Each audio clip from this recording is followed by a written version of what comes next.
You know, that moment when someone says something that completely wrecks your whole day. What if I told you that this bad feeling only sticks around for 90 seconds unless you keep making it worse? Here is what you need to know. Getting angry is something you choose to do. From a brain science perspective, the stress chemicals that make you angry naturally leave your body in exactly 90 seconds. But we make the anger stay by thinking about the situation over and over again, planning what we should have said back. It's like when your smoke detector goes off because you burned some bread, but instead of opening a window to clear the air, you just keep burning more bread. The next time someone cuts in front of you while driving, pay attention to what your body does. Your body gets filled with stress chemicals. That part takes 90 seconds. But then you start telling yourself a story. What a complete moron. And all of a sudden, you're still mad 20 minutes later. When you get how this 90-second thing works, you see that you have a moment where you can decide. You can let those chemicals leave your body naturally, or you can keep the anger going. Everyone knows at least one person who stays calm no matter what crazy stuff happens around them. They're not some kind of superhero. They just understand something you're about to learn. Chapter 1. The myth about button pushers. You're not a TV remote. They really know how to push my buttons. We talk like this as if we helpless TV remotes that anyone can control. But nobody can push buttons that you don't, and let them have. Here's the myth about button pushers that says other people have some kind of magic power over how you feel. But buttons only do something when they hooked up to something else. Those buttons are actually old hurts or times when someone went against what you believe in. When someone pushes your buttons, they actually showing you exactly where you still need to heal from something. Your coworker makes that smart mouth comment that always makes you lose it. Instead of just reacting like you always do, stop for a second and ask yourself, what is this really about? Maybe it makes you think of your parent who always criticized you. Now suddenly, your coworker ISN to pushing your buttons. They just showing you where your buttons are. When you stop being a remote control, you become the person who controls your own feelings. Nobody gets to decide how you feel except you. Think about the person who gets under your skin the most. What they make you feel has absolutely nothing to do with them. Chapter 2. The truth about secondary emotions. What anger is really covering up. Here is something that's going to completely change how you think about this. What you think is anger, ISN. Really anger at all? Anger is like an emotional bodyguard. It shows up to protect other feelings like being hurt, scared, or embarrassed. When someone criticizes you and you get mad, you're not really mad. You hurt because they don't see how valuable you are. Anger feels safer than being vulnerable, so it steps up to do the talking. Your partner forgets your anniversary and you blow up with anger. But under that anger is hurt. Does that matter to you? When you deal with the hurt instead of showing the anger, something real changes. I felt like you forgot about me gets a totally different reaction than you never remember anything important. When you learn to figure out what emotion is hiding under the anger, you can deal with the real problem. Being vulnerable helps things heal. Anger just pushes people further away. Think about the last time you got really angry. What vulnerable feeling was hiding underneath? Chapter 3. Finding your choice point. Your superpower between what happens and how you react. Between every trigger and how you respond to it. There is a space. In that space is where your freedom lives. Most people don't even know this space is there. Viktor Frankl figured this out while he was in a Nazi concentration camp. No matter what happens to you, you always have the freedom to choose how you respond. That trigger hits. Your body fills up with chemicals, but before you react, there is a split second where you can choose. When you learn how to find that moment of choice, you become the person who writes your own story. Someone sends you one of those emails where they being mean without actually saying it directly. Your first reaction is to write back something nasty right away. But in that moment before you click send, ask yourself, what kind of response would make me feel good about myself tomorrow? That question turns on your power to choose. This moment of choice is your emotional superpower. It's what makes the difference between being like a pinball that just bounces around when things happen, or being the person who controls the pinball machine. Think about someone you know who never seems to get upset or lose their cool. They learned how to use that space between when something happens and how they react.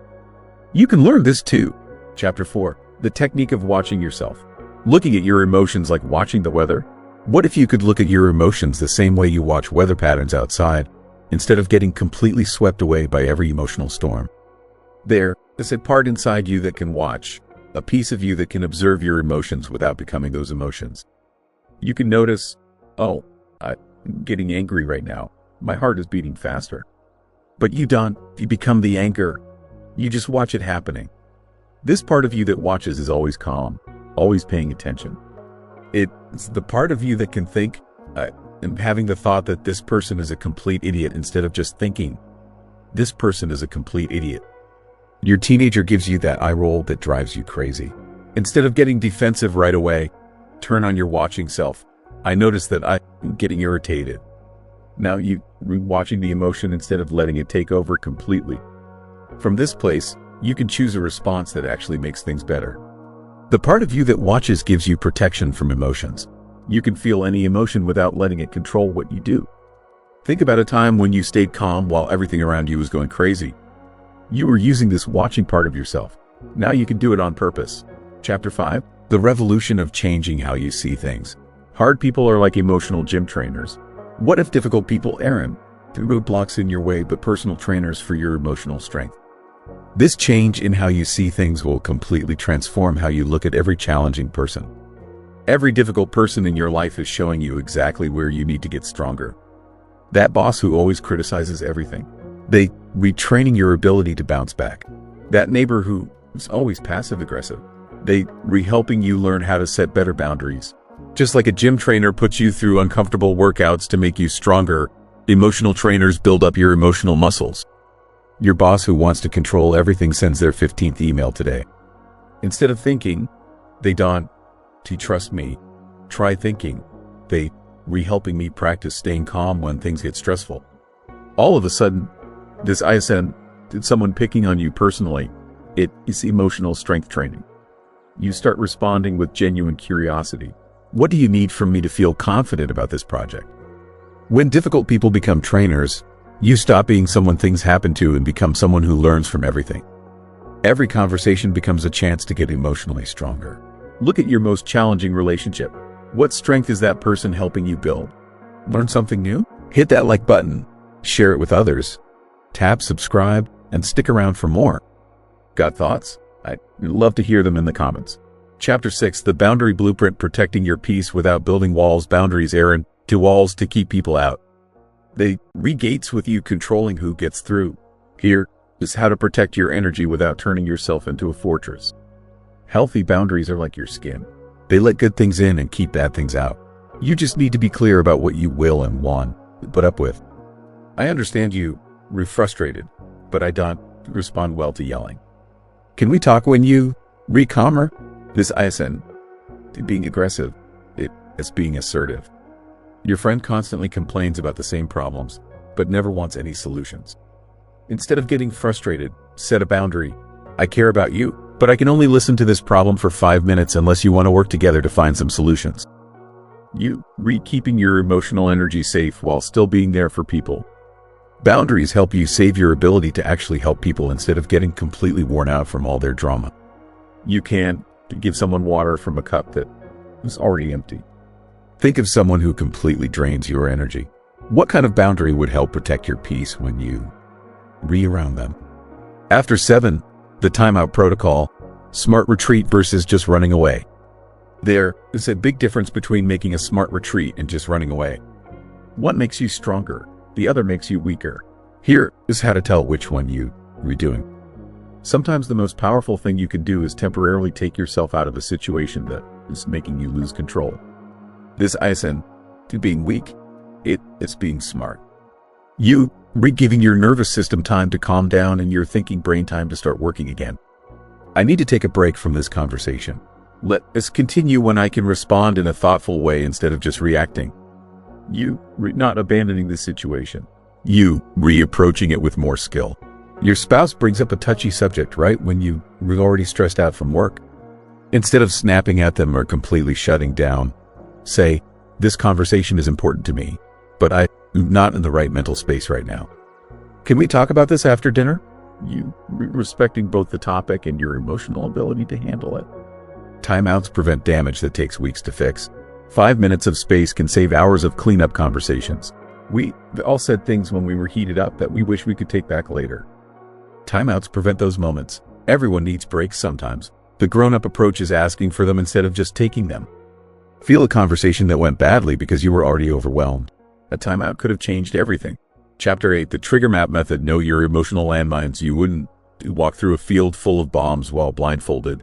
So why navigate relationships without knowing what sets you off emotionally? Here is how to map out your landmines. Your triggers aren't too random.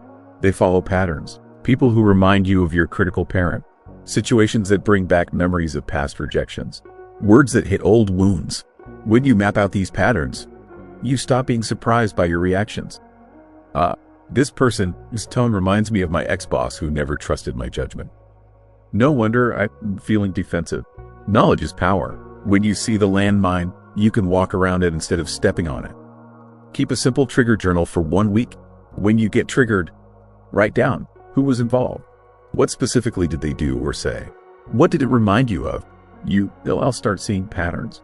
I always get triggered by authority figures who are impatient, or sarcasm always sets me off because my sibling used it to hurt me. When you know your triggers, you can prepare for them. Preparation transforms reaction into response. You become proactive instead of reactive. Everyone has emotional triggers. Most people just don't understand them. Understanding yours is emotional intelligence in action. Notice what consistently triggers you. What pattern do you see? That pattern is your roadmap to freedom. Chapter 9, the compassionate distance. Caring without carrying. You can care about someone without carrying their emotions. You can love someone without living their drama. Here is how to find that balance. Compassionate distance means keeping emotional boundaries while keeping your heart open. You can witness someone's pain without absorbing it. I see that you're struggling, and I care about you. How can I support you without taking on your stress? It's like being a lifeguard. You throw them a life preserver, but you don't jump in and drown with them. Your friend is going through a nasty divorce and calls you every day to complain. Instead of absorbing their anger and pain, say, I want to support you through this. Set aside time twice a week to really talk, and the other days, let's focus on positive activities together. You being supportive without being consumed.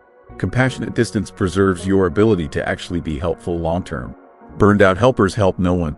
Everyone knows someone who carries everyone else's problems. It is not sustainable or actually helpful. Consider someone whose drama tends to consume you. How could you care without carrying? Chapter 10, the story stopper. Breaking free from mental narratives. You're not living in reality. You reliving in your story about reality.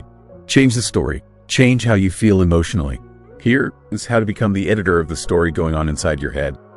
Every time someone sets you off, your mind makes up a story. They don't respect me. They're trying to control me. But these are just your interpretations, not actual facts. What if their sharp tone means they stressed out, not that they don't like you? The story you tell yourself in your head determines how you feel emotionally. Your boss gives you feedback in a short, blunt email. Story number 1. They hate my work and want to fire me. Result: anxiety and getting defensive. Story number 2. They're busy and want to help me get better quickly. Result: curiosity and being grateful. Same email, different story. Completely different emotional experience. When you become aware of your stories, you stop being a victim of your interpretations. You become the conscious creator of your experience. Think about a recent time you got upset. What story did you tell yourself? What other story could you have told? Knowledge without practice is just entertainment. Here is how to turn these insights into your new automatic responses. This is where transformation becomes your new normal. Integration happens through consistent practice, not perfection. Start with one technique and use it for a week. When someone triggers you, remember the 90-second rule. When you feel reactive, find your choice point. Each time you choose a new response, you rewiring your brain. For the next week, pick just one technique, maybe the observer self. Every time you feel triggered, say, I notice emotion arising. That is it. By week 2, this will start becoming automatic. Small, consistent changes create massive transformations over time. The person who never gets bothered by anyone is born different. They just practice these skills until they became automatic. You can too. Everyone admires people with emotional mastery. Now you have the roadmap to become one of them. Think about who you will be when difficult people no longer have power over your peace. That person is waiting for you. So here we are at the end of this journey together. You now have the tools that most people never learn. You understand that anger is a choice, not something that just happens to you. You know about the 90-second rule and how your body naturally flushes out stress chemicals if you just let it happen. You learned that nobody can push your buttons unless you give them those buttons. Those triggers aren't random. They showing you exactly where you still need to heal from old wounds. When you understand this, difficult people stop being your enemies and start being your teachers. You know the difference between anger and what anger is really protecting. Most of the time, anger is just covering up hurt, fear, or embarrassment. When you deal with the real emotion underneath, you can actually solve problems instead of just creating more drama. You discovered that space between what happens to you and how you react. That is where your freedom lives. In that tiny moment, you can choose to respond instead of just reacting. This one skill alone can transform every relationship in your life. The observer self technique lets you watch your emotions like weather patterns instead of getting swept away by every storm. You can notice anger arising without becoming the anger. This gives you emotional immunity. You can feel anything without being controlled by it. You learn to see difficult people as emotional trainers. That critical boss, they rebuilding your resilience. That passive-aggressive neighbor, they reteaching you how to set better boundaries. When you shift your perspective like this, you stop being a victim and become a student. Boundaries aren't walls to keep people out. They gates with you as the gatekeeper. You can protect your energy while still being supportive. You can care about someone without carrying their drama. This keeps you from burning out and actually makes you more helpful in the long run. The timeout protocol shows you the difference between strategic retreat and just running away. Sometimes the most powerful thing you can do is temporarily remove yourself from a triggering situation. This isn't weakness. It is wisdom. Your trigger map helps you understand your emotional landmines. When you know your patterns, you can prepare for them. You become proactive instead of reactive. You stop being surprised by your own reactions. Compassionate distance lets you love someone without living their drama. You can witness someone's pain without absorbing it. You throw them a life preserver, but you don't jump in and drown with them. The story stopper technique reminds you that you not experiencing reality. You re-experiencing your story about reality. Change the story, change your emotional experience. Your boss gives you feedback in a short email. You can tell yourself they hate your work, or you can tell yourself they busy and trying to help you improve. Same email, different story, completely different emotional experience. Most importantly, you learn that knowledge without practice is just entertainment. These aren't just interesting ideas. They tools that only work when you use them. Start with one technique and practice it for a week. When you feel triggered, remember the 90-second rule. When you feel reactive, find your choice point. Each time you choose a new response, you rewiring your brain. Small, consistent changes create massive transformations over time. The person who never gets bothered by anyone born different. They just practice these skills until they became automatic. You can too. Everyone admires people with emotional mastery. Now you have the roadmap to become one of them. Think about who you will be when difficult people no longer have power over your peace. That person is waiting for you. You don't have to be a victim of other people's moods anymore. You don't have to let someone else's bad day ruin your whole week. You have the power to choose your response, no matter what happens around you. This is your emotional freedom. This is your chance to become the calm, centered person that others look up to. The person who never seems to get rattled. The person who always knows what to say and how to handle any situation with grace. Your journey to emotional mastery starts now. Not tomorrow, not next week, but right now. The next time someone tries to push your buttons, you'll remember what you've learned here. You'll pause, breathe, and choose your response. Welcome to your new life. Welcome to emotional freedom. What about you? Which technique from this guide resonates with you the most? Have you tried any of these strategies before? Share your biggest emotional trigger in the comments below. Let us support each other on this journey to emotional mastery. If you found this video useful, please like it and subscribe to the channel. There are more videos on this channel that will help you become a better version of yourself.